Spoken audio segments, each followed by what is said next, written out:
This is the real face of Pakistan, where beggars bought mansions and SUVs through global arms. A country that calls itself the leader of the Muslim world, claims to be a nuclear power, and delivers passionate speeches at the United Nations over Kashmir, but its ground reality is far more shocking. That reality is now exposed. In Pakistan, begging isn't just a means to survive, it has become a full-fledged business. So much so that some beggars now own mansions, SUVs, and even swimming pools. And this isn't a rumor, this was officially admitted in Pakistan's own parliament. Islamabad disclosed that in the early months of 2024 alone, nearly 5,000 Pakistani beggars were deported from countries around the world. That means organized begging has now become an international export business for Pakistan. Today, we'll dive deep into this unbelievable yet true story. But before that, if you are new to our channel, don't forget to subscribe so you never miss updates like these. Now let's begin this eye-opening discussion. You might find it hard to believe, but Pakistan's beggars no longer appear in traditional rags. They now operate in a business-like, professional manner. A few months ago, a video went viral on social media in which a Pakistani female doctor revealed that she had married into a royal beggar family. She claimed her in-laws not only owned a lavish mansion, but also SUVs, a swimming pool, and all the luxuries typically associated with a wealthy household. And shockingly, all of it was funded not through jobs, business, or inheritance, but entirely through begging. In Pakistan, beggars can now be categorized into two classes. First, the local ones who stand at roadsides, markets, and religious places. And second, a more elite group, professional beggars, who cross borders to beg in foreign countries. This is where the story gets truly bizarre, revealing a sprawling international network that raises the question, is this a form of organized crime or a state-enabled racket? Saudi Arabia, the UAE, and Malaysia have all deported large numbers of Pakistani beggars. The most shocking figure? In 2024 alone, 4,498 Pakistani beggars were deported from Saudi Arabia. This isn't just a social issue anymore, it's an international embarrassment. These so-called beggars don't operate in ordinary ways. They rent children, use women to evoke sympathy, manipulate religious sentiments, and dress in a way that instantly triggers compassion.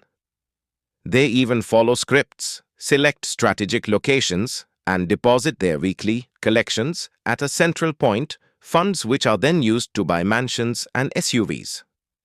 Could anyone have imagined that an entire country's economy would fall so low that begging becomes its most profitable industry? Pakistan's own Ministry of Interior has admitted that professionalism has crept into the business of begging. These individuals are equipped with everything: passports, fake medical certificates, and necessary documents to enter foreign countries under false pretense.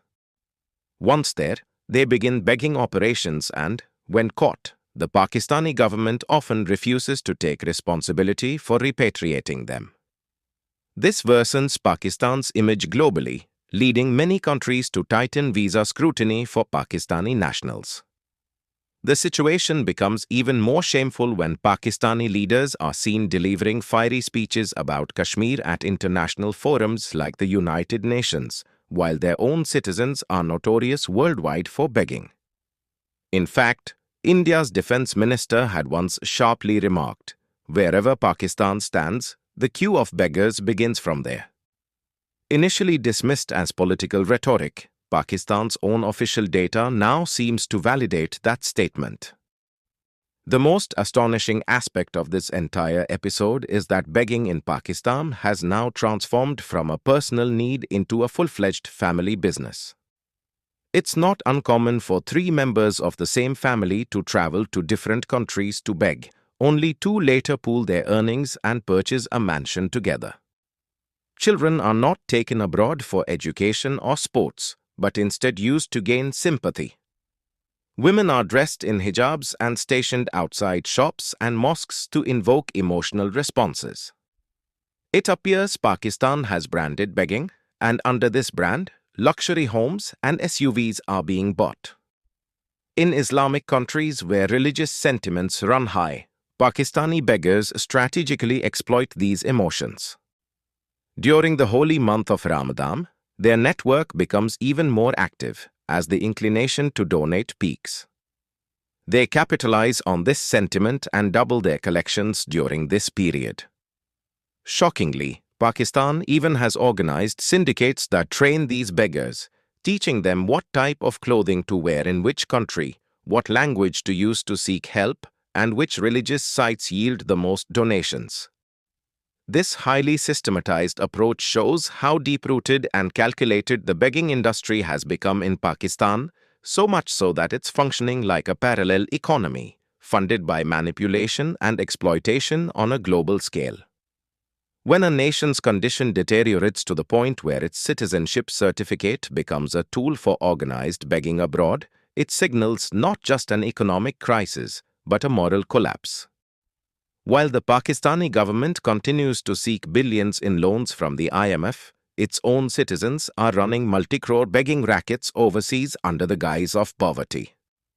This raises a profound question. Is Pakistan still functioning as a nation, or has it reduced itself to a for-sale identity card? Has the system become so hollow that the government no longer has control over its own people's global conduct? The only way Pakistan can escape this national embarrassment is by strengthening its internal governance, creating employment opportunities, and most importantly, rebuilding its global image. But looking at the current scenario, it's not hard to conclude that this has become a deep-rooted social illness, one that is not only tarnishing Pakistan's foreign relations but destroying the credibility of its citizens across the world. India, which has consistently stayed ahead of Pakistan in terms of growth and governance, must recognize from this that poverty and unemployment are not solved by economic policies alone, they also require social awareness and national self-respect. Pakistan must now ask itself a harsh question: is it truly a functioning nation, or merely a hub for organized begging under a sovereign label? Today, when Pakistani citizens are being stopped at international airports on the suspicion of being professional beggars, it's not an individual's humiliation, it's a national failure. This isn't just a matter of ridicule, it's a deeply troubling reality. Is this the same country that once threatened India with a 1,000-year war? Is this the same Pakistan that boasted of being the leader of the Muslim world because of its nuclear arsenal? And when a doctor's wife now publicly claims that her husband turned out to be a royal beggar, the whole nation stands exposed. This is Pakistan's moment for introspection. Because if it still chooses to ignore these warning signs, it won't just lose its dignity, but also its place in history and any hope for a respectable future. If this video has taught you something new, do not forget to like and share this video so that this information can reach others as well. Your likes and shares are a source of inspiration for us. If you have any questions or suggestions, please let us know in the comments. It will be our honor to answer your questions and listen to suggestions. And yes, if you like our content, subscribe to the channel and press the bell icon so that you stay connected with every new story. Thank you. GRT Business YouTube channel sources: news from various news agencies, opinion polls and other public sources. We try to ensure that every report and summary is accurate and verified, but we are not responsible for any dispute or error. Our aim is only to provide you with accurate information.